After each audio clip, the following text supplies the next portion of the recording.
ઠંડીને લઈને હવામાન વિભાગની આગાહી કરવામાં આવી રહી છે। 1 ડિસેમ્બરથી 7 ડિસેમ્બર સુધી હવામાન સૂકું રહેશે તો આગામી 7 દિવસ સુધી ઠંડીમાં કોઈ વધારો નહીં થાય।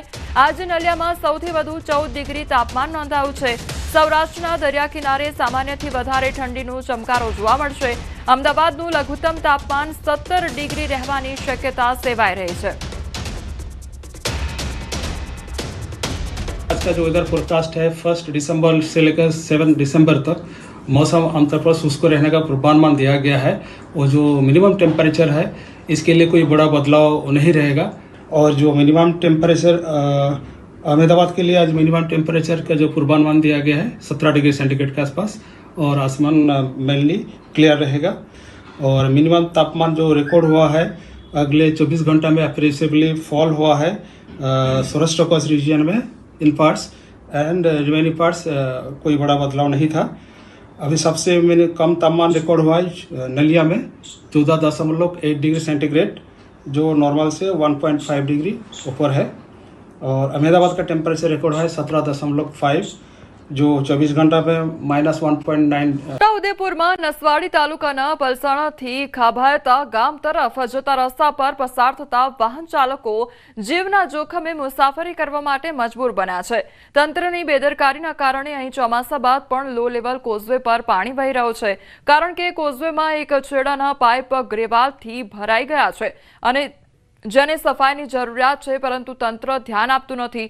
તો પાણી નિકાલના અભાવે કોઝવે પર પાણી વહે છે। આ પાણી સાથે લીલ પણ કોઝવે પર પહોંચે છે તો રસ્તો લીલના કારણે લપસણો બની ગયો છે। તેથી ગ્રામજનો યોગ્ય નિરાકરણની માંગ કરી રહ્યા છે। કોઝવે ઉપર નાનો પુલ સરકાર મંજૂર કરે તેવી લોકો દ્વારા માંગ કરવામાં આવી છે। લોકોને અવરજવર માટે બહુ તકલીફ પડે છે। એ તકલીફમાં એવી છે કે આ જે લોકો સરકે છે તો ઉપર પાણી ભરાઈ રહેલું હોય છે અને ઉપર સરકે છે તો ચીકણું બધું નારું થઈ ગયેલું હોય અને લોકો પડીને ક્યારેક સરકેલા ગાડીઓવાળા સરકે તો એ પડીને કોઈક ભાંગી જાય, તૂટી જાય, હાથ પગે આવું થઈ જાય છે। એટલે તેના કરતાં આ નારું સારું બને અને એને પુલ જેવું બને તો સારામાં સારું રહે, લોકોની અવરજવર બી સારી રહે અને લોકોને નુકસાન થાય નહીં। બાઇક વાહનવાળા બધા જ લપસી પડે છે ને કોકનો પગ બે ભાંગી જાય છે। આના કોઈ જોતું નહીં, આને પુલ જોઈએ છે કહેવાય। આના લીધે બહુ જ તકલીફ છે। પાણીનો નિકાલ થતો નહીં એટલે માટી આવી જાય છે એટલે પાણી ઉપર પાણી જાય છે। અમારી પુલની માંગણી છે। તો છોટાઉદેપુરના દ્રશ્યો સામે આવ્યા છે કે જ્યાં કોઝવે પર લીલ જોવા મળી રહી છે ને જેના કારણે જે સ્થાનિકો છે તેમજ ત્યાંથી પસાર થતા જે લોકો છે તેમને પરેશાનીનો સામનો કરવો પડી રહ્યો છે।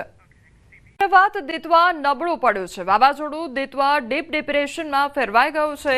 તો વાવાઝોડાએ તમિલનાડુ અને પુડુચેરીમાં કહેર વર્તાવ્યો છે। વાવાઝોડા દીતવાથી તમિલનાડુમાં 3ના મોત નીપજ્યા છે તો 149 પશુઓના જીવ ગયા છે।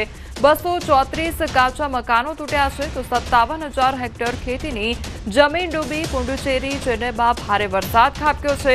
વાવાઝોડાનો માર્ગ ભારતીય પૂર્વ કિનારાની સમાંતર પસાર થવાનો હતો અને બરાબર એવું જ થયું। સોમવારે ચક્રવાત દીતવા તમિલનાડુ અને પુડુચેરીના દરિયાકાંઠાની સમાંતર પસાર થયું અને ડીપ ડિપ્રેશનમાં પરિવર્તિત થયું। તો ઉત્તર ભારતમાં હવામાનની વાત કરીએ તો ડિસેમ્બરની શરૂઆતથી જ તીવ્ર શિયાળાની અસરો અનુભવવા લાગી છે।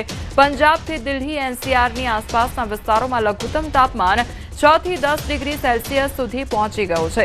ઠંડીની સાથે ઉત્તર પ્રદેશ અને બિહારના ઘણા વિસ્તારોમાં ધુમ્મસ પણ છવાઈ ગયું છે। તો હવામાન વિભાગે આગાહી કરી છે કે આગામી 4 દિવસમાં ઉત્તર ભારતમાં તાપમાન 3 થી 4 ડિગ્રી સેલ્સિયસ ઘટી શકે છે। તો પંજાબ, હિમાચલ પ્રદેશ અને ઓડિશાના કેટલાક ભાગો માટે ગાઢ ધુમ્મસની ચેતવણી જારી કરવામાં આવી છે। ઠંડીને લઈને અંબાલાલ પટેલની આગાહી સામે આવી છે। કાલથી ઠંડી વધવાની પણ શક્યતા સેવાઈ રહી છે। આગામી 24 કલાકમાં રાજ્યનું હવામાન પલટાઈ શકે છે તો 5 ડિસેમ્બર સુધીમાં ઉત્તર ગુજરાતના ભાગોમાં ઠંડીનું જોર રહી શકે છે। અમદાવાદ, ગાંધીનગરમાં પણ ઠંડીનું જોર રહી શકે છે તે પ્રકારની આગાહી કરવામાં આવી છે।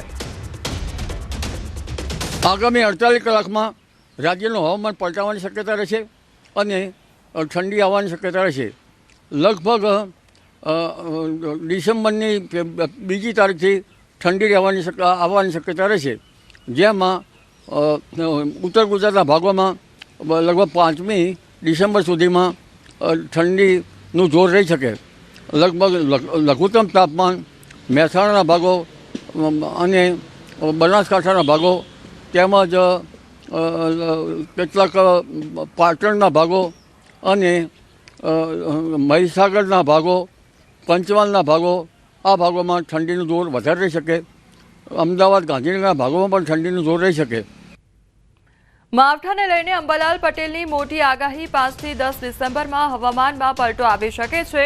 ઉત્તર મધ્ય ગુજરાતના ભાગોમાં હવામાનમાં વધારે પલટો આવી શકે.